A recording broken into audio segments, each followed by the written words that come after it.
छान एक रुबाबदार व्यक्तिमत्व, छान शेरवानी घातलेला पोशाख, त्यांच्या पोटावर असलेलं गुलाबाचं फूल. पंडित नेहरूंना गुलाबाची फुलं आणि लहान मुलं तुमच्यासारखी ती खूप आवडायची. फुला मुलांना आवडणारे चाचा नेहरू होते, असं एक छानसं गीतही आहे. लहान मुलं त्यांना चाचा नेहरू या नावाने आवाज देत असायचे. आणि ज्या वेळेला पंडित जवाहरलाल नेहरू स्वतंत्र भारताचे पहिले पंतप्रधान झाले, त्यानंतर विविध देशांमध्ये त्यांचे दौरे होऊ लागले, तर त्यावेळेला ते पहिलं प्राधान्य कशाला द्यायचे, तर त्या देशातल्या लहान मुलांना. यातला एक गमतीशीर प्रसंग, ज्या वेळेला पंडित नेहरू रशियाला गेले, त्यावेळेला रशियातील मुलं त्यांच्याशी संवाद करताना त्यांना सांगू लागली की चाचा नेहरूजी, तुम्ही भारतातील मुलांना आमच्याकडे घेऊन या आणि आम्हाला तुमचा भारत दाखवायला न्या. जपान देशामध्ये ज्या वेळेला ते गेले, त्यावेळेला जपानमधून भारतात आल्यानंतर जपानी मुलांसाठी त्यांनी आपल्या भारतातील अवाढव्य प्राणी हत्ती हा जपानमध्ये पाठविला. त्यावेळेला जपानी मुलांना खूप आनंद झाला. पंडित नेहरूंना लहान मुलं आवडायची का, तर आजचेही लहान मुलं, आजचेही विद्यार्थी उद्याचे भारताचे भावी नागरिक आहे, आधारस्तंभ आहे. त्यासाठी ते नेहमी सांगत की आजची ही लहान पिढी ही इमारतीचा चौथारा, इमारतीचा पाया आपण बांधतो, हा पाया आहे. ही जर मजबूत असली तरच आपला देश मजबूत असणार. आणि म्हणून या लहान मुलांवर शिक्षणासोबत मूल्य संस्कार रुजवण्याचा प्रयत्न त्यांनी करायला सांगितलेला. विद्यार्थी मित्रांनो, पंडित नेहरूंना आधुनिक भारताचे पंतप्रधान म्हणून आपण ओळखतो.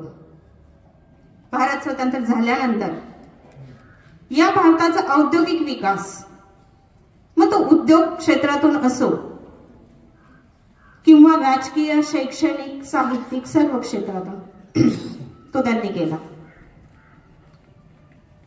असे हे लहान मुलांना आवडणारे चाचा नेहरू यांची जयंती आज आपण साजरी करत आहोत. मी आजच्या कार्यक्रमाचे अध्यक्षपद माननीय आडके मॅडम यांनी स्वीकारावे अशी विद्यालय परिवारातर्फे विनंती करते.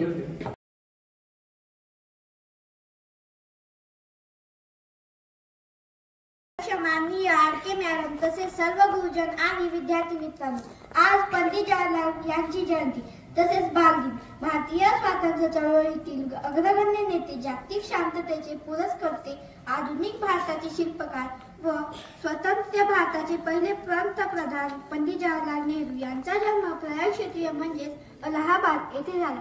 पंडित मोतीलाल नेहरू व स्वरूपराणी यांच्या या पुत्राचे बालपण अत्यंत वैभवात गेले. प्राथमिक शिक्षण इंग्रज शिक्षकांकडून घरीच करून घेतल्यावर मोतीलाल या आपल्या मुलाला माध्यमिक व उच्च शिक्षणासाठी इंग्लंडला ठेवले. आपल्या शिक्षणाचा उपयोग केवळ पोट भरण्यासाठी न करता देशबांधवाच्या सेवेसाठीही करावा असे त्यांच्या मनाने घेतले व आजूबाजूच्या गावातील शेतकऱ्यांमध्ये फिरून ते त्यांच्यावर जमीनदार व सरकार यांच्याकडून होणारे अन्याय विनामूल्य दूर करू लागले. 1942च्या भारत छोडो चळवळीपर्यंत प्रत्येक चळवळीत भाग घेतल्याने आयुष्याची 15 वर्षे त्यांनी कारावासात काढली. पुस्तक आम्हाला विचार करण्यास भाग पडते, ते आम्हाला सर्वात जास्त सहाय्यक ठरू शकते. 2 जीवन प्रगतीचा सिद्धांत आहे स्थिर राहण्याचा नाही. 3 दुसऱ्यांच्या अनुभवाचा लाभ घेणारा बुद्धिमान असतो. 4 लोकांचा कला त्यांच्या डोक्याचा योग्य दर्पण आहे.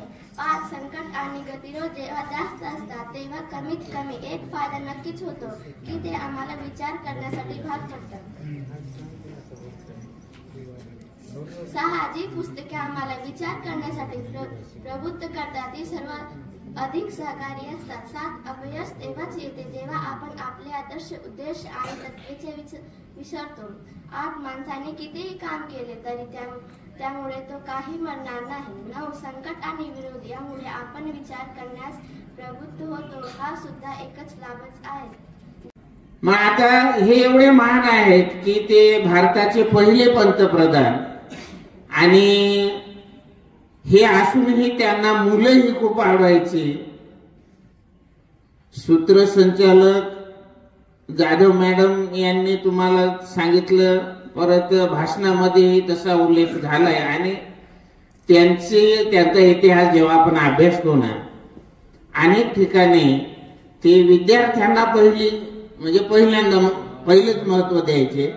तर ज्यांचे विद्यार्थी हे ज्यांचे आवडते असायचे आणि कायम कोटाच्या म्हणजे खिशामध्ये इथं गुलाबाचं फुल असलेले अतिशय अभ्यासू व्यक्तिमत्व, कुशल राजनीती तज्ञ आणि जगामध्ये ज्यांनी शांततेचा जगात म्हणजे नारा किंवा अहिंसावादी तत्व किंवा अजून अनेक तत्व हे ज्यांनी जगामध्ये ज्याचा प्रसार केला, असे सगळ्यांचे लाडके चाचा नेहरू यांचा हा जन्मदिवस आहे. आधुनिक भारताचे शिल्पकार असं त्यांना म्हणतातच. पण या व्यतिरिक्त उत्तम राजनीतिकार असूनही ते एक उत्तम लेखक सुद्धा होते. त्यांचे गाजलेले 3 ग्रंथ आहेत. एक म्हणजे त्यांनी त्यांच्या मुलीला लिहिलेली पत्र. नगर जिल्ह्यात मध्ये तुरुंगात असताना त्यांनी हे पत्र लिहिलेले आहे. साधारणतः 1.5 वर्षाचा काळ आहे आणि या 1.5 वर्षाच्या काळामध्ये त्यांनी जे आठवलं तेथे त्यांची मुलगी आपल्या देशाच्या पहिल्या महिला पंतप्रधान इंदिरा गांधी, तर यांना लिहिलेले ते. आता घरातलंच वातावरण असं होतं, लक्षात घ्या. त्यांचे वडील मोतीलाल नेहरू हे अलाहाबादचे प्रसिद्ध वकील, आणि जिथं वकिलाचं घर आहे तिथं राजकारणी लोक येणारच. म्हणजे बघा, कोर्ट कचेरीत जाणारे, खटले चालवणारे, दावा प्रतिदावा करणारे अनेक लोक त्या ठिकाणी जातात आणि मग त्यांचे ते केसेस घेऊन जातात. आणि वकिलांचं तुम्हाला माहितच आहे,